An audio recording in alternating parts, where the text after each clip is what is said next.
Good afternoon, patrons, students, and staff of Grace Joint School District number 148. I'm excited for the opportunity to talk to you today a little bit about our return to school plan.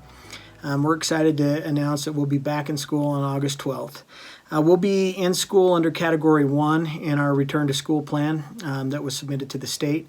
What that means is that we'll be coming back with normal learning with teachers and with students attending our schools like they were in August of 2019.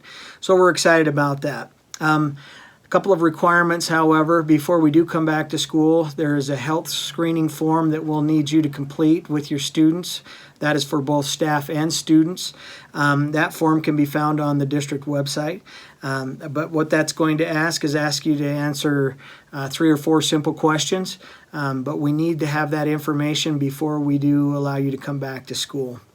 There will be a no mask mandate as we come back to school. So people who want to wear masks, staff or students who want to wear masks, are certainly welcome to do that. But masks will not be required. That means not required in our schools or on our buses. And so that's important to note. But you're welcome to wear those if that's what you would prefer. There will be increased cleaning protocol and sanitation throughout the district. Staff and students will get ongoing training this year throughout the back to school phase up to potato harvest and even thereafter on hygiene procedures and cleaning protocols that are to be conducted every day. We also have those in place for each of our departments throughout the school district. We ask parents to use the checklist to monitor COVID-19 symptoms and see that you're checking your students daily to make sure that they're not exhibiting any of those symptoms. We ask that, especially if they're starting to have those symptoms, that you keep them home. There's temperature checks and COVID-19 monitoring forms that will be kept in each of the offices and each of the buildings. We'll have staff there that are trained in taking temperatures, and also we'll go through that symptom checklist with students that are sent to the office because they're sick. We ask that you keep your students home if their temperature is over 100 degrees. We ask that those symptoms be monitored carefully. We'll monitor them at school in a case-by-case basis, but we ask that you monitor those at home. We have a Smart Start plan that you see in this video. That Smart Start plan is kind of a summary of our return to school protocols that was submitted to the state. That was a 25-page document, and we've tried to whittle this down to 4. What you'll see is unique things that you might see as you come to school in each department. You'll also see specific information regarding temperature checks. You'll also see cleaning protocols within each department. And then you'll also see a list of symptoms there that we want you to be aware of. Those symptoms seem to change. They've changed ongoing throughout this summer. That's why creating a plan has been so difficult, is because the target seems to move day to day, even hour to hour. If you have a student or someone in your family that has tested positive to COVID-19, there's a blended learning option. Those students that have immediate family members or have tested positive to COVID-19 are going to be required to stay out of school for 14 days.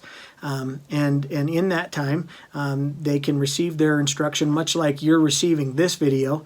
We've provided our teachers with the same software and hardware so that they can upload the lectures from the day, the assignments.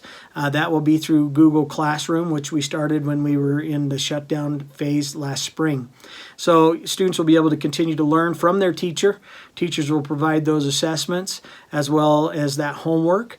That homework and those test scores are just going to be as if they were in class. So please, in that situation, encourage them to do their very best work. We want you to know that Smart Start plan as well as the Return to School plan are both available on the district website. So please go and familiarize yourself with those documents. There's 3 categories in our return to school. The first one is going to be the one where it's normal learning. The second category will be blended learning. So in that category, all of our students will be doing some learning online, and we will likely go A-B days with students attending on A day and then not attending on B day, and vice versa. That allows us to continue to run our bus routes as normal.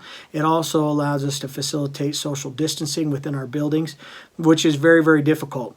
As we come back in Category 1, it's important for you to note that social distancing will be maintained when possible, but it really is not possible in very many settings with the number of students we have and the square footage of our schools. So we'll try to do that as much as we can and do that as much as possible. Another thing that you'll find is that we'll need your students to bring their own water bottle.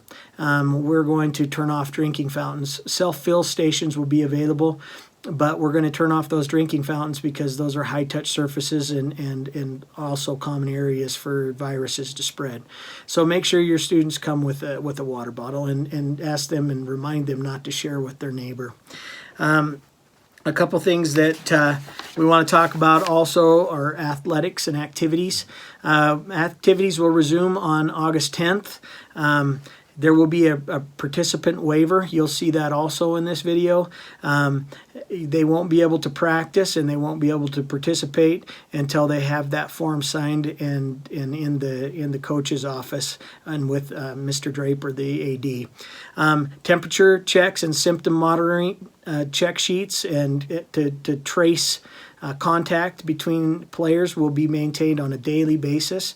If their temperature is over 100 degrees, they won't be able to practice or participate. We also want you to know that there'll be further information forthcoming in regard to how are we going to monitor social distancing at events, at games? Are there going to be restrictions? The district may have to restrict numbers depending on the category that we're in and the mandates from the governor or the health department. Based on those restrictions, just be aware that there could be a limited number of people allowed to attend those games, maybe 2 people per player. That has kind of gotten some traction in the 4th district, but that will not be in place in the 5th district as we go back. In the 5th district, we're in Category 1, which is no community spread, so likely we'll be able to come back and observe and participate in those sporting events. When you do come back, we'll try to maintain social distancing requirements, and so you'll see some differences there. It's important for you to know that we're so grateful that we're able to come back as a district in a Category 1 setting. A lot of districts throughout the state as well as throughout the nation may not be coming back at all, or if they are coming back, they'll be coming back in an alternating schedule.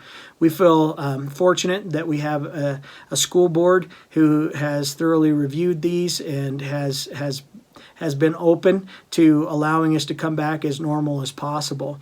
Our goal is to make this August feel as much like August 2019 as we can, so that our students can get back to normal, so to say. We are going to be working very, very hard and vigilantly in protecting them and protecting our staff as well. But we do want them to feel safe, comfortable, and in a learning environment that's conducive. And so we want to continue to promote that learning and continue to focus on academic growth. Even though we know that things are unstable or uncertain, we want to be as certain as we can.